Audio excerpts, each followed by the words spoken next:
What if raising a resilient kid wasn't about telling them to be tough or stop crying? What if the real work happens right in the middle of the meltdown you're so desperate to shut down? We've been sold the myth of the perfectly calm, unfazed child. But real resilience is messy, built in the tears, the frustration, and yes, even the slammed doors. Today, we're actually breaking down what bouncing back actually looks like. And I'll give you science-backed scripts you can use in the moment so you stop putting out fires and start building true lifelong resilience. The why. What's going on in their brain? First, let's talk about why our go-to reactions like lecturing, reasoning, or pleading, calm down, never work. During a huge emotional outburst, your child's logical brain has basically checked out.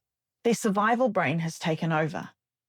The amygdala, which is like the brain's tiny smoke detector, has sensed a threat and flooded their system with stress hormones.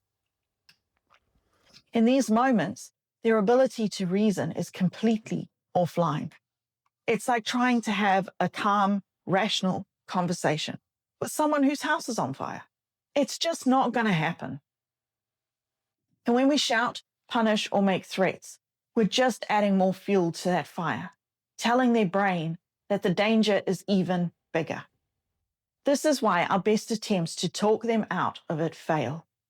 We're speaking a language their brain literally cannot compute at that moment. The shift. Resilience is built in the mess. And this is where the most important mindset shift comes in. These moments of total frustration aren't failures. They're opportunities.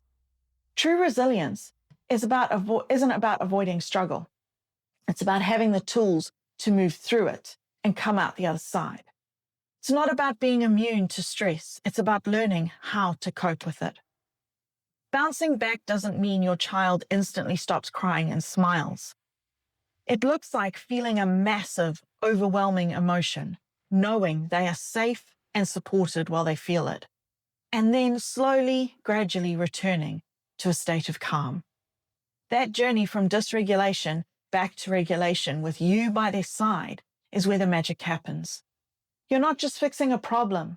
You're literally wiring a new pathway in their brain for emotional regulation that they'll use for the rest of their lives. The how, your exact scripts. So, what do we actually do in the heat of the moment? You become their calm. This is called co-regulation, and it's one of the most powerful things you can do as a parent. Here are the exact scripts to try. So for young kids, aged approximately 2 to 8 years old. With little kids, less is always more. Your only job here is to be a safe, calm anchor.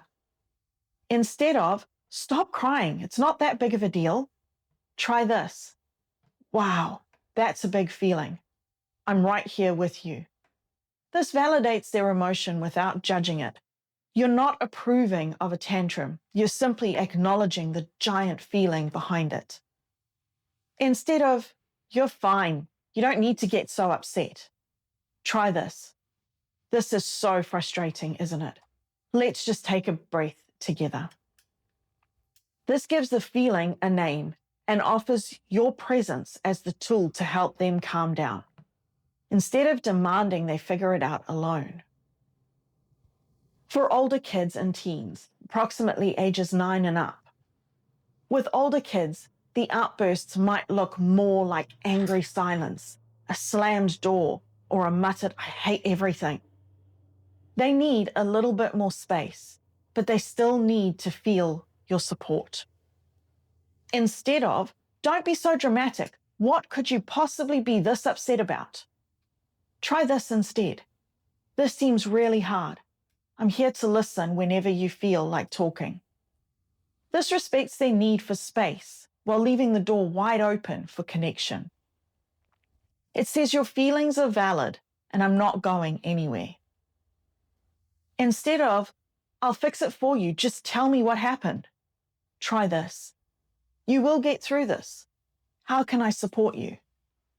This shows them you believe in their ability to solve their own problems, which is a huge boost for their confidence and self-efficacy. If these scripts are clicking for you, do me a favor and hit that like button. It lets me know this is helpful, and it tells the YouTube algorithm to share it with other people who are tired of chasing the perfect parent myth. The proof, the conversation after the storm. The real bounce back, the lasting lesson happens after the emotional storm has passed. Once everyone is calm, you have a golden window for connection and teaching. This isn't a lecture, it's a gentle debrief. You can say something like, "That was really tough earlier. What did that feel like for you?" Or, "When that puzzle piece wouldn't fit, it felt like your whole body got frustrated. I get that. What do you think we could try next time that feeling shows up?" This conversation does two brilliant things. It helps them make sense of what happened in their mind and body, and it shifts the focus to problem solving for the future, which is the very heart of resilience. Remember, you're not just stopping a meltdown. You're building a resilient adult. You're showing them that all their feelings are okay, that they are strong enough to survive discomfort, and that messing up is just part of learning. Our kids don't need a perfect parent.